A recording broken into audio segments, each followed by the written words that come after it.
जय हिंद दोस्तों, आप देख रहे हैं नवल स्टडी सेंटर। मैं नवल कुमार आपके लिए लेके आया हूँ क्लास 10th के बोर्ड एग्ज़ाम में बार बार जो प्रश्न पूछे जाते हैं उस प्रश्न को, ये 5 प्रश्न आपके लिए बेहद महत्वपूर्ण हैं।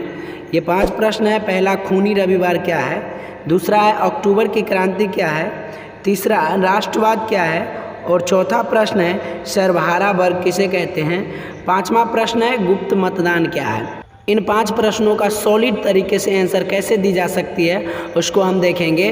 उससे पहले आपसे निवेदन है, यदि आप इस चैनल पर पहली बार आए हैं तो इस चैनल को सब्सक्राइब कर ले, बेल आइकन दबाना ना भूलें, जिससे कि आपको इसी तरह के वीडियो रेगुलर मिलता रहेगा। तो चलिए हम अपने प्रश्न को देखते हैं। पहला प्रश्न है, खूनी रविवार क्या है। एशिया का एक छोटा सा देश जापान जो है उससे रूस पराजित हो गया था। उसके बाद क्या हुआ, पराजय के अपमान के कारण जनता ने क्रांति कर दी। कोई भी देश यदि एक छोटे से देश से हार जाता है तो सबसे पहले उस देश में रहने वाले जनता को ग्लानि महसूस होती है कि आखिर हम इतने सक्षम होते हुए भी युद्ध कैसे हार गए। वही स्थिति रूस के साथ थी। रूस के जनता में आक्रोश था कि हम एक छोटे से देश जापान से कैसे हार गए। पराजय के अपमान के कारण वहाँ की जनता ने क्रांति कर दी।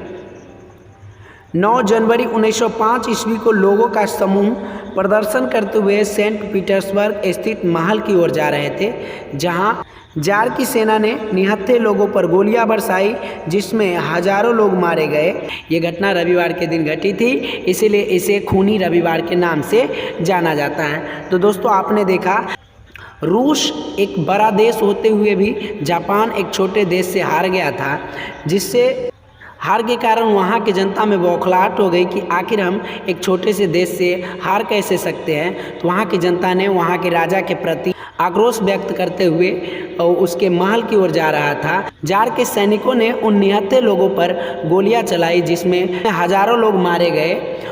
और ये घटना रविवार के दिन हुई थी, इसीलिए इसे खूनी रविवार के नाम से जाना जाता है। दूसरा प्रश्न है कि अक्टूबर क्रांति क्या है। तो दोस्तों, आइए हम समझते हैं कि अक्टूबर क्रांति है क्या। 7 नवंबर 1917 ईस्वी में बोल्शेविकों ने पेट्रोग्राद के रेलवे स्टेशन, बैंक, डाकघर, टेलीफोन केंद्र, कचहरी तथा अन्य सरकारी भवनों पर अधिकार कर लिया। केरेंस्की भाग गया और शासन की बागडोर बोल्शेविकों के हाथ में आ गई, जिनका अध्यक्ष लेनिन को बनाया गया। इस क्रांति को बोल्शेविक क्रांति या नवंबर की क्रांति भी कही जाती है। इसे अक्टूबर की क्रांति के नाम से भी जाना जाता है। आखिर अक्टूबर की क्रांति के नाम से क्यों जाना जाता है? क्योंकि पुराने कैलेंडर के अनुसार यह क्रांति 25 अक्टूबर 1917 ईस्वी को हुई थी, इसीलिए इसे अक्टूबर क्रांति के नाम से जाना जाता है। दोस्तों, अगला प्रश्न बेहद रोचक और महत्वपूर्ण है। यहाँ प्रश्न पूछे जा रहे हैं कि राष्ट्रवाद क्या है।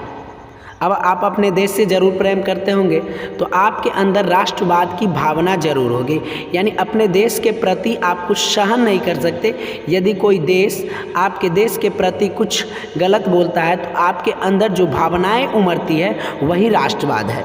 यानी इसका आंसर हम कैसे देंगे, तो राष्ट्रवाद किसी विशेष भौगोलिक, सांस्कृतिक या सामाजिक परिवेश में रहने वाले लोगों के बीच व्याप्त एक भावना है जो उनमें परस्पर प्रेम और एकता को स्थापित करती है। यह भावना आधुनिक विश्व में राजनीतिक पुनर्जागरण का परिणाम है।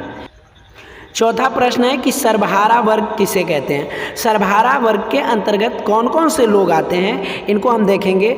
समाज का वह लाचार वर्ग जिसमें गरीब, किसान, कृषक, मजदूर और सामान्य मजदूर आते हैं। श्रमिक एवं आम गरीब लोग शामिल हो, ऐसे वर्गों को हम सर्वहारा वर्ग कहते हैं। यानी जिसको हम लोग कहते हैं मजदूर, कृषक, गरीब, किसान, यानी जिसके पास पूंजी कम हो, वैसे वर्ग को सर्वहारा वर्ग के अंतर्गत रखा गया है। इस वर्ग के लोगों के पास बुनियादी चीज़ें भी उपलब्ध नहीं होती। हमारी बुनियादी चीज़ें क्या है? शिक्षा हमारी बुनियादी चीज़ें हैं। हमारी बुनियादी चीज़ें भवन है, हमारी बुनियादी चीज़ें कपड़े हैं, खाना है। ये भी जिसके पास उपलब्ध ना हो, वैसे लोगों को सर्वहारा वर्ग के अंतर्गत रखा गया। इस वर्ग के लोगों के पास बुनियादी चीज़ भी उपलब्ध नहीं होते थे। धनी वर्ग इस वर्ग को उपेक्षित नज़रों से देखते थे। उनके नज़र में इनका कोई स्थान नहीं होता था, इनको कोई इज्जत नहीं दी जाती थी। 5वां प्रश्न है कि गुप्त मतदान क्या है। गुप्त मतदान क्या है? इसका सही आंसर होगा कि मतदाता अपने मत का प्रयोग गुप्त रूप से करता है। ये मतदान या तो ईवीएम मशीन द्वारा होता है और नहीं तो बैलेट पेपर द्वारा की जा सकती है, या इसको छिपा के किसी अन्य माध्यम द्वारा भी किया जा सकता है। इससे यह लाभ होता है कि किसी को यह पता नहीं चलता कि हम किस पार्टी के पक्ष में हैं और हमने किसको मतदान किया है।